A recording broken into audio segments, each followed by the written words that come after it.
chef en cerveau, on va faire une réduction.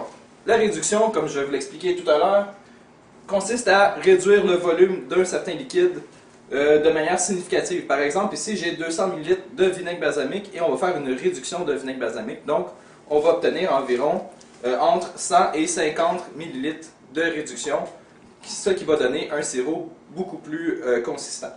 Donc, la seule étape qu'on a à faire pour une réduction, c'est de mettre le liquide dans une casserole et d'allumer le feu à high ou élevé jusqu'à temps que ça bout et que justement le volume réduise d'une manière significative.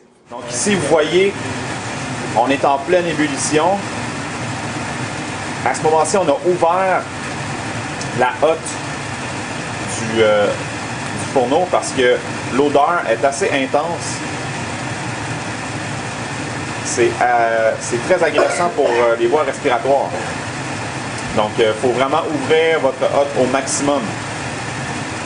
Mais vous pouvez déjà remarquer que la quantité de liquide dans la casserole a diminué, mais on n'est pas encore à la texture désirée. De retour à notre vinaigre balsamique qu'on a fait réduire sur le poêle, on a maintenant une petite quantité de vinaigre balsamique dans notre casserole.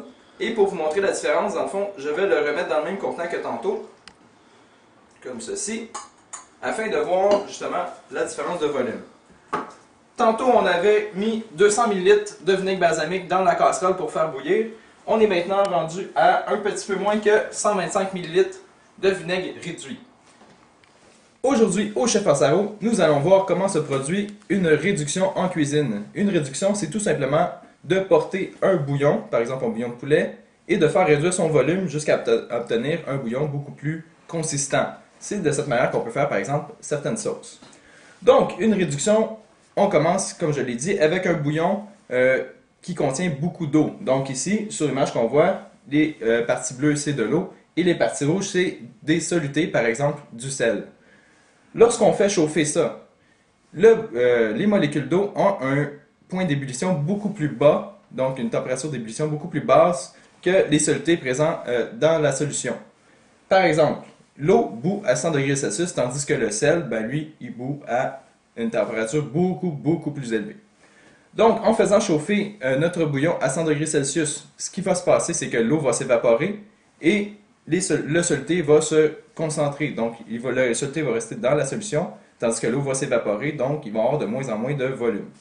C'est pour ça qu'on utilise une formule en chimie qu'on appelle la formule C1V1 égale C2V2. C'est qu'au début, la concentration initiale de soluté dans le liquide va être le C1, le volume initial de bouillon va être le V1. Par la suite, après la réduction, la concentration finale de soluté qu'on va retrouver ici va être proportionnelle au volume qui va rester. Donc, plus le volume est bas, plus la concentration va être élevée.